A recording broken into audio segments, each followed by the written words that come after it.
Hello everyone, this is Govind sir. Welcome back to lecture number 5th, continuation of light, reflection and refraction. In last class we discussed about image formation using ray diagram for the convex mirror, and then we discussed about sign convention, Cartesian sign convention rules. So आज हम ना Cartesian sign convention rules को apply करेंगे mirror के लिए. तो कुछ चीजें हैं ना जो हम पहले समझ लेते हैं कि चीजें किस तरह से एक्ट करती है और क्या एक्ट करती है, क्योंकि न्यूमेरिकल सॉल्विंग के टाइम पे हमें डिफिकल्टी नहीं होनी चाहिए. तो मैं पहले आपको ना बेसिक रूल्स बता देता हूं, ठीक है. वैसे ये नहीं भी करेंगे तो भी चलेगा, ये डायरेक्टली भी हम करते तो भी चल जाता, बट क्या है एक सर्टेन टर्म में ना समझने के लिए बहुत बेटर ये वे है.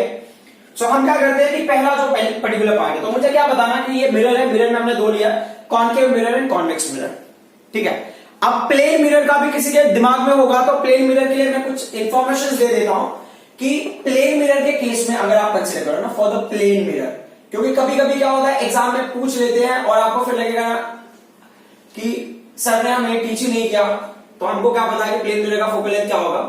तो प्लेन मिरर का देखो ये प्लेन सरफेस है, तो प्लेन सरफेस का जो रेडिएशन है वो कहां तक होगा, इनफाइनाइट तक होगा. तो प्लेन सरफेस का रेडियस इनफाइनाइट होगा, तो उसका जो फोकल लेंथ होगा ना वो रेडियस अपॉन 2 होता है ना, radius upon 2, radius of curvature upon 2, तो वो गया इनफाइनाइट अपॉन 2 का वैल्यू भी इनफाइनाइट होगा. तो प्लेन मिरर का फोकल लेंथ होगा इनफाइनाइट, ठीक है. तो इनफाइनाइट फोकल लेंथ होगा प्लेन मिरर का. यहां पे क्या होगा, प्लेन मिरर का ये बाकी जो मिरर्स है उनका फोकल लेंथ होगा ना आपको मिलता रहेगा. फोकल लेंथ इनफाइनाइट है, इसका मतलब क्या होगा ना इमेज में वेरिएशंस नहीं होगा. समझ में आ रहा, जरा शॉर्टर लॉन्गर ये जो पैटर्न है ना वो उस तरीका का आपको ना फॉर्मेशन नहीं दिखाई देगा.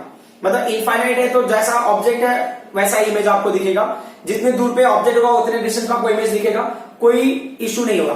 हाँ कभी कभी क्या होता है जैसे आपने वो समझने के हिसाब से अगर आप जाओगे कि द साइज ऑफ ऑब्जेक्ट के हाफ, मतलब जितना ऑब्जेक्ट का हाइट है, ऑब्जेक्ट के हाइट का हाफ साइज होना चाहिए मिरर का to get the clear image और टोटल इमेज, मतलब complete image of the object. मतलब आप अगर अपने आप को खुद को मिरर में कंप्लीटली देखना चाहते हो तो मिरर का जो लेंथ है आपके लेंथ का हाफ होना चाहिए. बट जितने बड़े आप ऐसे दिख रहे हो मिरर में आप उतने बड़े ही दिखोगे.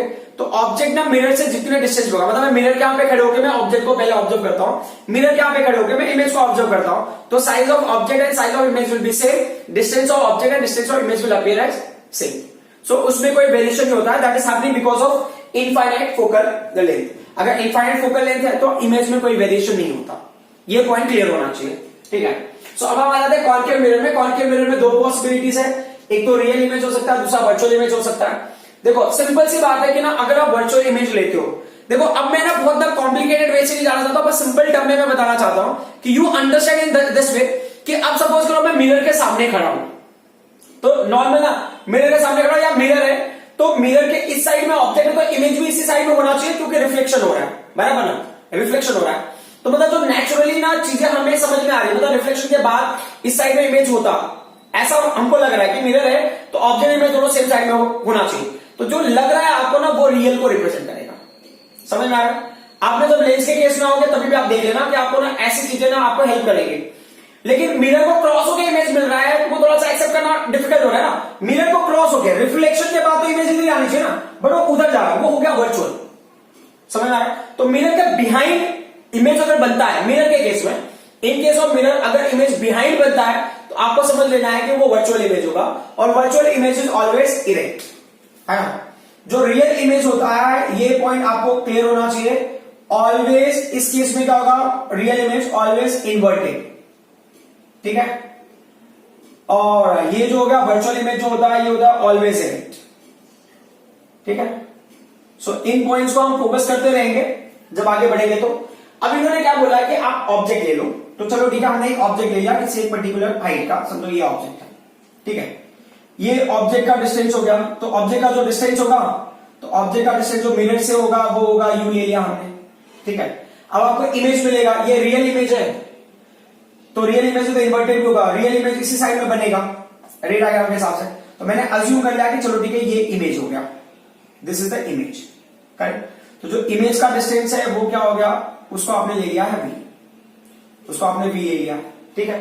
और जो दूसरा इंपॉर्टेंट पॉइंट है कि ये कॉनकेव मिरर है तो इसका सेंटर ऑफ कर्वेचर भी होगा, इसका फोकल लेंथ भी होगा.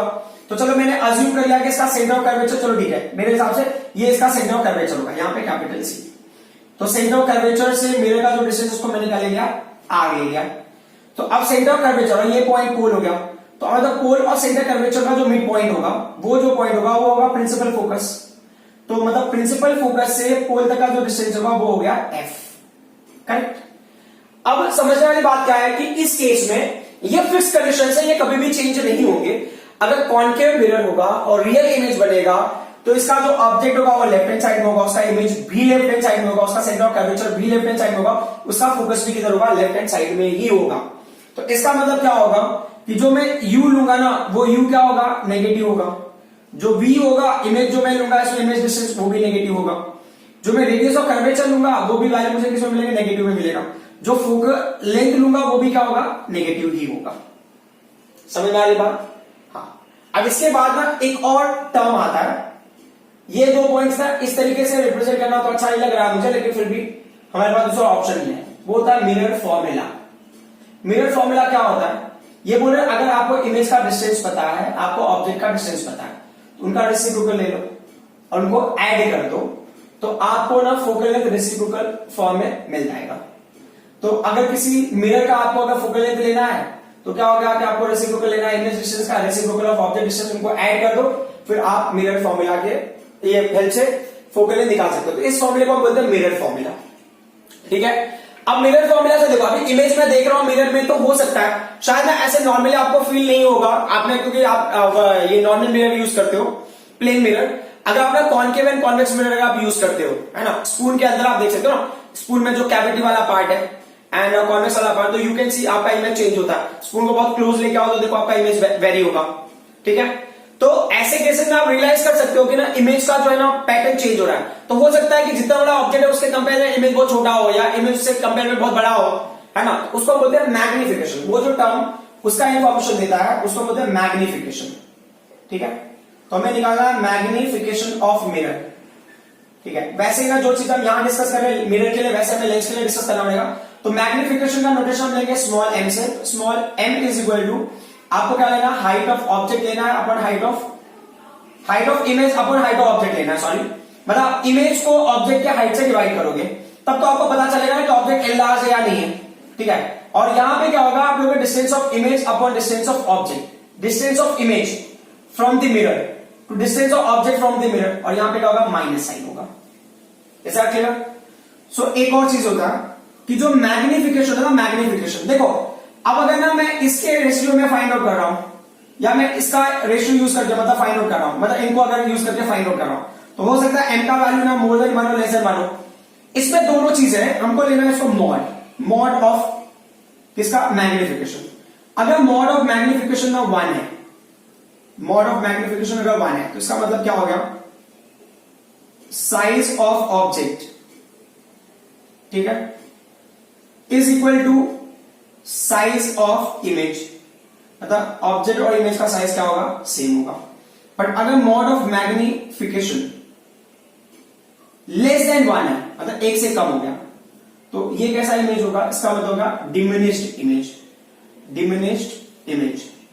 समझ में आ रही बात है ना? ये पॉइंट मुझे ये आप नोट कर लेना, क्योंकि ये मैं अभी रब करने वाला हूं। और अगर मुझे ना मॉड ऑफ मैग्निफिकेशन मिला है ग्रेटर देन 1, तो वो कैसा इमेज होगा, है ना, ग्रेटर देन 1, ये थोड़ा दिख नहीं रहा होगा, मैं mod of magnification greater than 1, इसका मतलब मुझे क्या मिलेगा, एनलार्ज्ड इमेज, एनलार्ज्ड इमेज। देखो ये पॉइंट का मतलब समझ लो कि अगर साइज ऑफ ऑब्जेक्ट ना साइज ऑफ इमेज अगर साइज ऑफ ऑब्जेक्ट से ग्रेटर होगा, मतलब इमेज ना ऑब्जेक्ट से ग्रेटर दिख रहा है, तो डिवाइड करने के बाद वैल्यू क्या होगा, मोर देन 1 होगा, मतलब 1 तो इक्वल साइज के लिए होगा, बट 1 से ग्रेटर हो गया मतलब क्या होगा, इमेज का साइज ऑब्जेक्ट के कंपेयर में बिगर है, दैट्स व्हाई एनलार्ज। बट अगर मान लो मैं हाइट ऑफ इमेज को डिवाइड करता मैं हाइट ऑफ ऑब्जेक्ट से, और मुझे वैल्यू 1 से भी कम मिल रहा, मतलब डिमिनिश, मतलब जो ऑब्जेक्ट का साइज होगा इमेज उससे भी छोटा दिख रहा होगा, ठीक है। तो ये पॉइंट क्लियर होने चाहिए। तो ये 3 पॉइंट्स को आप कहीं नोट कर लो, क्योंकि मैं इसको अभी रब करने वाला हूं, ठीक है। यहां पे मुझे स्पेस चाहिए। तो अब अगर मैं इन पॉइंट्स को आगे कंटिन्यू करता हूं, तो मैं मैग्निफिकेशन वगैरह के टर्म में ही कंटिन्यू करूंगा। तो अब देखो ना, यहां पे कुछ और पॉइंट्स है, उनको ध्यान दो जरा। अब मैं ना height of object, height of image को भी डिस्कस कर रहा हूं। तो हाइट ऑफ ऑब्जेक्ट ना, ये अगर एक हिसाब देखा तो ये क्या होगा, ये HO होगा, और ये जो होगा ये HI होगा। तो जो हाइट ऑफ ऑब्जेक्ट है वो कहां पे है, that's above the principal axis, तो वो क्या होगा, वो पॉजिटिव होगा, करेक्ट। और अगर मैंने हाइट ऑफ इमेज ले लिया तो हाइट ऑफ इमेज का वो इन्वर्ट हो गया ना इमेज, तो वो क्या होगा, वो होगा नेगेटिव। हाइट ऑफ इमेज जो मिलेगा इस केस में आपको नेगेटिव मिलेगा, ठीक है। सो अब मैं देख रहा हूं मैग्निफिकेशन, मैग्निफिकेशन ध्यान दो जरा। मैग्निफिकेशन में एच आई अपॉन एचओ है, एच आई नेगेटिव है और एचओ पॉजिटिव है, तो मैग्निफिकेशन क्या होगा, नेगेटिव होगा। और दूसरे वे से भी देख लो, v का वैल्यू क्या है, नेगेटिव है, u का वैल्यू भी नेगेटिव, तो नेगेटिव नेगेटिव पॉजिटिव का पहले से नेगेटिव है, तो मैग्निफिकेशन नेगेटिव होगा। तो एक पॉइंट आपको क्लियर होना चाहिए कि जो ना v है, v, ये जो v है और ये जो m है, ये आपको ना हेल्प करते हैं in case of mirror to identify ये रियल इमेज है या नहीं, क्योंकि रियल इमेज का तो एक ही पॉसिबिलिटी है, कॉनकेव मिरर, करेक्ट। तो अगर मुझे v का वैल्यू नेगेटिव आ गया तो मुझे समझ लेना है कि ये रियल इमेज है, अंडरस्टूड। और मैग्निफिकेशन में नेगेटिव आ गया तो मुझे समझना है रियल इमेज है, और रियल इमेज है तो इन्वर्टेड भी होंगे, है ना। कभी कभी आपको ना क्वेश्चन में होता है ना जहां पे आपको पता नहीं चल पाता कि ना कैसे इनको पता चला रियल या इन्वर्टेड है, तो ये की पॉइंट्स है। क्योंकि क्या होगा ना, u का वैल्यू तो नेगेटिव सभी केस में होगा, r का वैल्यू कॉनकेव मिरर में सभी केस में नेगेटिव होगा, f का वैल्यू भी सभी केस में नेगेटिव होगा, ho का वैल्यू पॉजिटिव होगा। अब ना hi में एक सिग्निफिकेंस हो सकता है कि अगर इमेज नेगेटिव ले रहे हो या इन्वर्टेड ले रहे हो तो रियल इमेज होगा, ठीक है, समझने के हिसाब से। अब हम आ जाते हैं नेक्स्ट पॉइंट में, कॉनकेव मिरर वर्चुअल इमेज। तो कॉनकेव मिरर वर्चुअल इमेज में क्या होता है कि हमने ऑब्जेक्ट यहां पे ले लिया, दिस इज द ऑब्जेक्ट, ठीक है, तो ये ऑब्जेक्ट हो गया, तो ऑब्जेक्ट का जो डिस्टेंस है उसको हमने ले लिया है u। फिर आप अगर इमेजिन करना है तो ये है centre of curvature, centre of curvature का जो डिस्टेंस हो गया that is what r, centre of curvature and focus मान लो कि r, ठीक है। आप वर्चुअल इमेज में अगर थोड़ा रियल वे से अगर जाएंगे तो ये f एंड p के बीच में होता है, थोड़ा सा मैं रियलिस्टिक वे से जा रहा हूं तो ज्यादा बेटर होगा।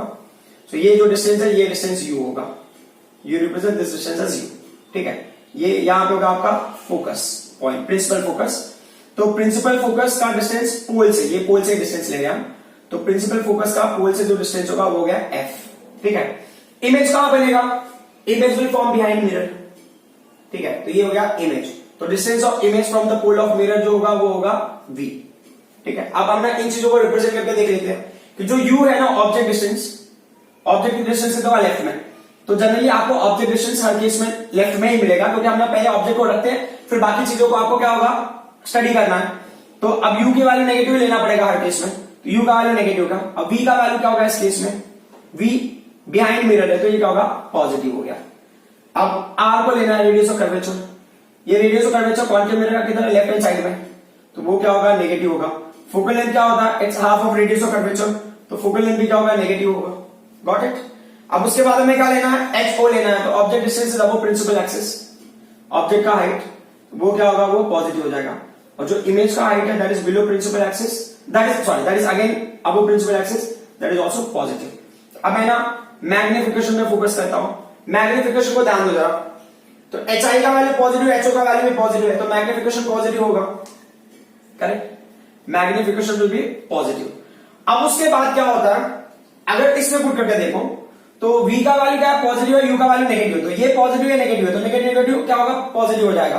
तो अब ना मुझे आइडेंटिफाई करना है, कैसे पता चलेगा मुझे कि ये वर्चुअल इमेज है, तो अगेन दो चीजों पे मुझे फोकस करना है। अगर है तो जनरली हमें तो v पे ही फोकस करना होता है, तो v का वैल्यू पॉजिटिव है मतलब ये ना वर्चुअल इमेज है मिरर के केस में, और m का वैल्यू पॉजिटिव मतलब ये वर्चुअल इमेज है, गॉट इट। और आप हाइट ऑफ इमेज के हिसाब से भी आइडेंटिफाई कर सकते हो, बट वैसे ना आपका जो एक्चुअल टास्क है जिसे हम आइडेंटिफाई करते हैं दैट इज v। हमारा 99% केसेस में हमारा आइडेंटिफिकेशन v के बेसिस पे होता है, we don't do on the basis of H I and m, हम जनरली v के बेसिस पे ही करते हैं, ठीक है। अब हम आते हैं कॉन्वेक्स मिरर। कॉन्वेक्स मिरर में क्या होता है, only virtual image is formed, only virtual image is form, सिर्फ वर्चुअल इमेज फॉर्म होता है इस केस में। तो यहां पे क्या होगा कि यहां पे ना सेंटर ऑफ कर्वेचर बिहाइंड होता है, तो सेंटर ऑफ कर्वेचर बिहाइंड होता है मिरर के, तो ये r हो गया, उसका जो हाफ डिस्टेंस हो गया वो क्या होगा फोकल लेंथ हो गया, है ना, ये f बराबर। और उसके बाद अगर आपको ऑब्जेक्ट लेना है तो ऑब्जेक्ट आपने इन फ्रंट ऑफ मिरर ले लिया आपने ये, तो ये हो गया o, तो distance from the pole of mirror क्या होगा दैट इज u, है ना, इसमें कोई इशू नहीं है। अब ना जहां पे इमेज बनेगा तो मेरा असम्पशन है कि इमेज यहां बन रहा है, क्योंकि ना वो पोल और f के बीच में बनता है, तो ये जो डिस्टेंस होगा ना ये डिस्टेंस इसको हमने v ले लिया, ठीक है। अब वैसे बाकी सारी इंफॉर्मेशन मिल गई मेरे हिसाब से। सो अब देख लेते हैं यहाँ पे u का value object has to be on left hand side, तो u नेगेटिव होगा। अब v क्या है, v is on right hand side, तो v राइट हैंड साइड में तो पॉजिटिव होगा। और उसके बाद r is also on right hand side, तो r will be also positive, तो r भी पॉजिटिव होगा। तो फोकल लेंथ होगा that will be also positive, focal length positive होगा। अभी एच आई HO देख लेते हैं, H I above principal axis, तो वो भी पॉजिटिव होगा, ठीक है। H I is also above principal axis, तो वो भी पॉजिटिव होगा, ठीक है। और उसके बाद जो मैग्निफिकेशन होगा उस पर ध्यान देते हैं, दोनों पॉजिटिव वाले एच आई HO, तो ये मैग्निफिकेशन भी क्या होगा, पॉजिटिव होगा। तो यहाँ पे v अगेन पॉजिटिव आ गया, मतलब ये कौन सा इमेज होगा, वर्चुअल इमेज, ठीक है। वर्चुअल है तो इरेक्ट भी होगा, तो एच आई पॉजिटिव है यहाँ पे देखो, और मैग्निफिकेशन भी क्या है, पॉजिटिव है। तो आपके लिए जो की पॉइंट्स है, जब न्यूमेरिकल सॉल्व करते टाइम आप इन चीजों को डिस्कस करोगे, तो आपका एक टास्क बी को ध्यान देना है, एच आई को ध्यान देना है, एन को ध्यान देना है। जो पॉइंट नोट करने वाले ना, बहुत ध्यान से देखो, मिरर के केस में टेंशन लेने की जरूरत नहीं है। रियल इमेज के लिए तीनों नेगेटिव होंगे, वी, एन और एच आई, ठीक है ना। जो पोजीशन ऑफ इमेज होगा वो नेगेटिव होगा, मैग्निफिकेशन नेगेटिव होगा, और हाइट ऑफ इमेज भी नेगेटिव होगा। बट इस केस में अगर आप देखोगे तो तीनों पॉजिटिव होंगे मिरर के लिए, जो आपको वर्चुअल का दे रहा है। तो यहां पे होगा v का वैल्यू पॉजिटिव, जो मैग्निफिकेशन वो भी पॉजिटिव होगा, और जो एच आई है वो भी क्या होगा, पॉजिटिव होगा। And same thing in this case. Variation क्या है, जो पॉइंट आपको याद रखना है वो है फोकल लेंथ, है ना, focal length and the radius of curvature. Concave mirror ना कैसा भी इमेज फॉर्म करे, बट ये दो चीजें चेंज नहीं होंगी, है ना। तो radius of curvature for concave mirror and focal length for concave mirror will be negative, and convex mirror के लिए क्या होगा, पॉजिटिव होगा। अब हम क्या करेंगे, इसके बेसिस पे न्यूमेरिकल सॉल्व करेंगे। विल सी कि whether are we able to solve numerical based on this or not. Now I will solve numerical based on these concepts. मैं यहीं पे सॉल्व करता हूं। एक और है कि हम ना अभी आज न्यूमेरिकल बहुत एडवांस लेवल पे नहीं करेंगे, हम ना बस कोशिश करें जस्ट टू अंडरस्टैंड कि अब तक जो हमने कॉन्सेप्ट लर्न किया है, are we going to get those values using this formula. तो मेरा आज ना टास्क ये फॉर्मूला यूज करने का नहीं है, I will just check that one कि is mirror formula working very effectively or not. तो हम जैसे यूज करेंगे कि ना, अगर ऑब्जेक्ट इंफिनिटी पे है तो वे विल इमेज फॉर्म, अगर ऑब्जेक्ट आपका ना फोकस पे है तो वे विल इमेज फॉर्म, अगर ऑब्जेक्ट आपका रेडियस ऑफ कर्वेचर पे है तो वे विल इमेज फॉर्म। तो हम चेक करना चाहते हैं कि एक्चुअल में ऑब्जेक्ट वही बनता है, ऑब्जेक्ट का पोजीशन दिया है तो इमेज जो हमने अब तक लर्न किया है उसी पोजीशन में बन रहा है या कहीं और पे बन रहा है, हमको चेक करना पड़ेगा। तो लेट्स सी कि हमने क्या किया, which mirror we are taking, we are going to discuss the concave mirror. Right now I will discuss the concave mirror, ठीक है। सो कॉन्केव मिरर के केस में मैंने ले लिया है, ठीक है।